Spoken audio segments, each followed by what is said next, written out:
somebody came up to me and says, Roger, our hangar doors aren't working. And so as a facilities manager, I said, okay, I'll take a look at it. And as I start taking it apart, I realized that it wasn't a big problem, but it was, to me, it gave an illustration. The keyway on the shaft of this massive gear that operates the hangar doors was completely destroyed. It was just totally sheared. Here's a piece of keyway, and the keyway that was sheared was about this long, this is 1/4 by 1/4 inch key stock.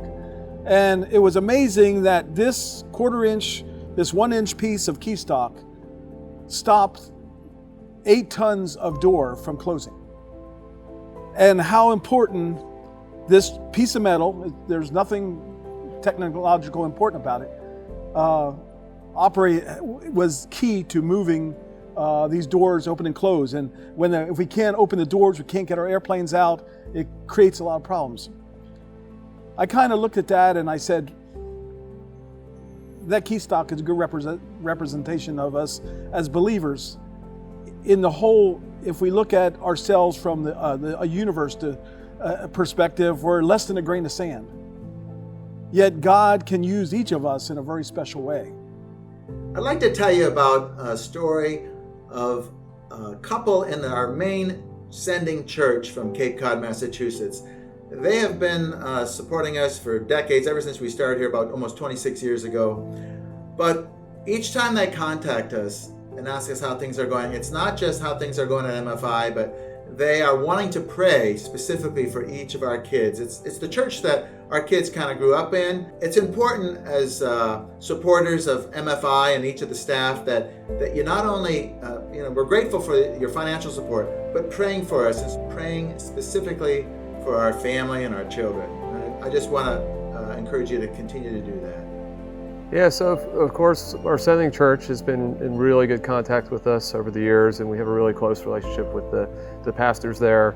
And I get a text every once in a while on a flight morning, early in the morning when we're leaving. They know every Tuesday and Thursday, usually there's a good possibility that I'm flying. And one of the pastors or one of their family members will give us a text and say, I'm praying for you today. And it's just an encouragement to know that this isn't, we're not by ourselves, that we have a lot of people praying and supporting us and helping us make it through the day. Because it's not my strength, it's only going to work through God's strength for each day. We never know what we're going to run into. We might have bad weather, we might have fuel trucks break down, we might have an aircraft that might have a problem. So just praying for wisdom for us every day and making good decisions. One thing I'd like to add in regards to how God has provided for me and my family throughout the years, there's a line in Oswald Chambers, it's one of my favorites, where he says, God orchestrates our circumstances to educate our faith. And I have to say, the manner in which God has provided our support over the years was more about growing my faith than anything else, and it definitely did that. And I've just come to appreciate it all the more, how God has done these things. So things like that are become personal. Not just an airplane, not just flying the airplane, or not just working in the office and answer the telephone. You actually get a hands-on. And we've gotten to do a lot of that over the years with the missionaries.